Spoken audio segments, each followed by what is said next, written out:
Dark Messiah is an action game in first-person view, set in a fantasy world of might and magic. Our focus in this game was really to provide a deep and rich action experience to the player. The game is powered by the Half-Life 2 source engine, allowing us to create an immersive fantasy universe, intense action, and highly interactive world where you can use the environment as a weapon against your opponents. The AI is a really great challenge in Dark Messiah. We usually say that if you can do it, the AI can too. Some creatures don't get along very well in the game, and this is a fact you can often exploit to your advantage.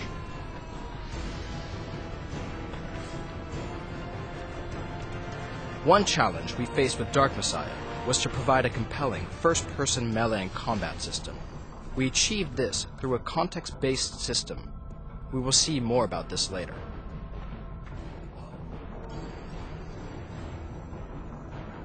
Okay, we're going to try the stealth approach on this orc now. The stealth system is based on sound, sight, and smell, and some creatures in the game, like the orc, can usually smell your presence. One thing you have to keep in mind when playing Dark Messiah is that the environment can always be used as a weapon against your opponents, but be aware that the AI can also do the same thing to you. Of course, you will be able to customize your character throughout the game, though there are no real classes. Instead of that, we developed the evolution system, which allows you to spend points to acquire new abilities in several areas: magic, stealth, and combat. The evolution points are awarded on objective completion. They are not based on how many monsters you kill. This is not to disadvantage the stealthy players who will sneak around difficulties instead of killing every mob.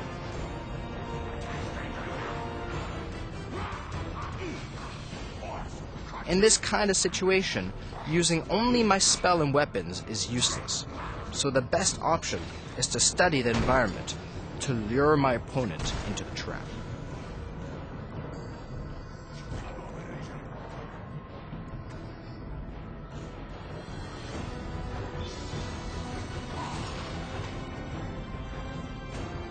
Instead of rushing headlong on the enemy, I can perform a stun attack.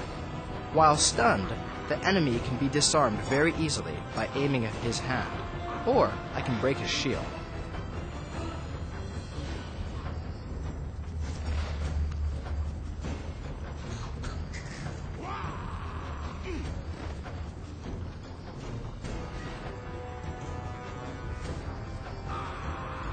Each time you successfully hit an enemy, the power bar will charge up.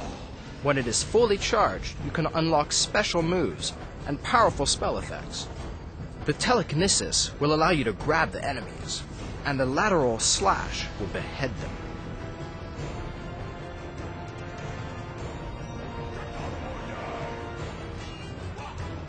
As I said before, the combat system is context-based. This means that the effect of your strikes will depend on the enemy's position and state, and also where you decided and how you decided to strike him. Did you slash, hack, or lunge?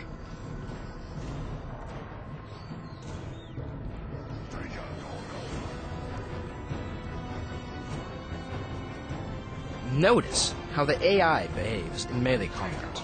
Monsters with combat ability will parry, dodge.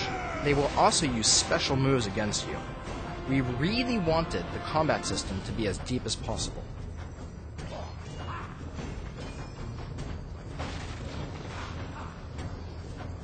As we saw during the combats, it's very important in Dark Messiah to be aware of your environment and to assess your position in a room.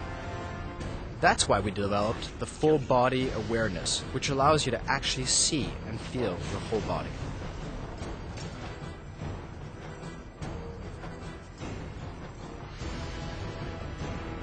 As you can see, the game features HDR lighting. Basically, this means that your vision will adapt depending on the lighting of the area you are in. This enhances the immersive feeling as it gives the whole environment a much more cohesive look. Okay, now that we saw what we should call conventional monsters, let's head off in a different direction for a different kind of challenge. While regular monsters can usually be defeated through conventional means, we will now see that with bigger monsters, it is even more crucial to use your wits during combats.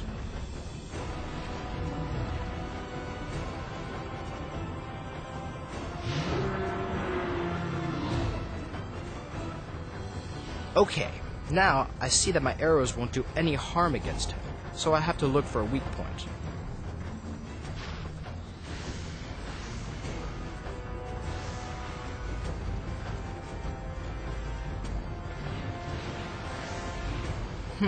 This seems to not be enough. Again, I will have to find another solution.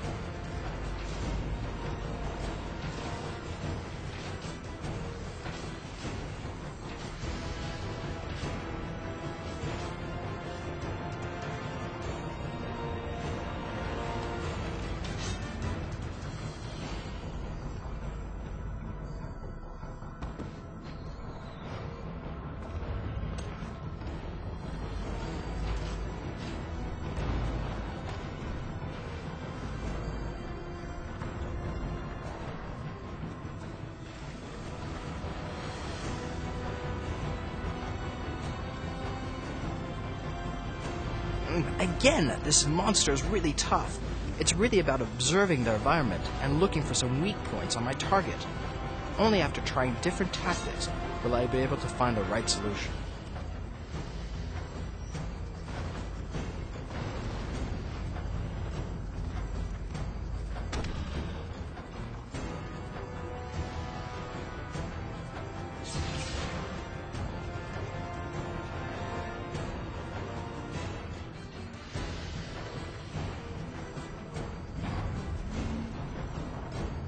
Okay, that's it for the demo. I think we really saw how deep and immersive the action is in Darkenside. The game will release in September 2006 on PC only.